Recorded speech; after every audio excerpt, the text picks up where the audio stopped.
ഇപ്പം ഓരോരോ ഫേസ് ഷേപ്പില്ലേ, ഇപ്പം എൻ്റെ ഓവൽ ഷേപ്പാണ്. ഞാൻ കോണ്ടർ ചെയ്യുമ്പോൾ ശ്രദ്ധിക്കേണ്ട കാര്യം എന്താണ്? കോണ്ടോർ നമുക്ക് ഒരിക്കലും സെൽഫ് ഗ്രൂമിങ് എന്നുള്ള രീതിയിൽ കോണ്ടോർ ചെയ്യണ്ട. കോണ്ടോർ എപ്പോഴും നമുക്ക് കുറച്ചും കൂടെ ഹെവി ബേസിലാണ്. കാരണം നമ്മളിപ്പം ഓൾറെഡി ഒറ്റ ബേസ് യൂസ് ചെയ്യുന്നുള്ളൂ, അത് ഏറ്റവും സിമ്പിൾ ആയിട്ടുള്ളതാണ് ചെയ്യുന്നത്.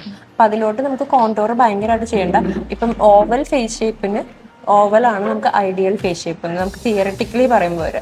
അപ്പം അതിൽ കോണ്ടോറിന്റെ ആവശ്യമില്ല സത്യം പറഞ്ഞു, ജസ്റ്റ് ഒരു ബ്രോൺസിങ് കൊടുത്താൽ മതി. ഇപ്പം നമ്മൾ സ്റ്റുഡൻസ് ഒക്കെ ബ്ലഷ് യൂസ് ചെയ്യുന്നതാണ്, ലിപ്സ്റ്റിക്ക് യൂസ് ചെയ്യുന്നുണ്ട് ബ്ലഷിന് പകരം. അത് നമ്മുടെ ഫേസിനെ ബാധിക്കും? നമുക്കത് മൾട്ടി യൂസ് ആയിട്ടും ചെയ്യാൻ പറ്റും. ഇപ്പൊ ലിപ്പ് ആൻഡ് ചീക്ക് ടിൻസ് കിട്ടും, അത് നമുക്ക് ലിപ്പിൽ യൂസ് ചെയ്യാം, ചീക്സിൽ യൂസ് ചെയ്യാം, ഈവൻ ഐ ഷാഡോ ആയിട്ട് യൂസ് ചെയ്യാം. എന്ന് വെച്ചിട്ടുണ്ടെങ്കിൽ ഒറ്റ പ്രോഡക്റ്റിൽ നമുക്ക് കൺവീനിയന്റ് ആക്കാൻ പറ്റും, അതിനൊന്നും കുഴപ്പമില്ല. കുഴപ്പമൊന്നുമില്ല.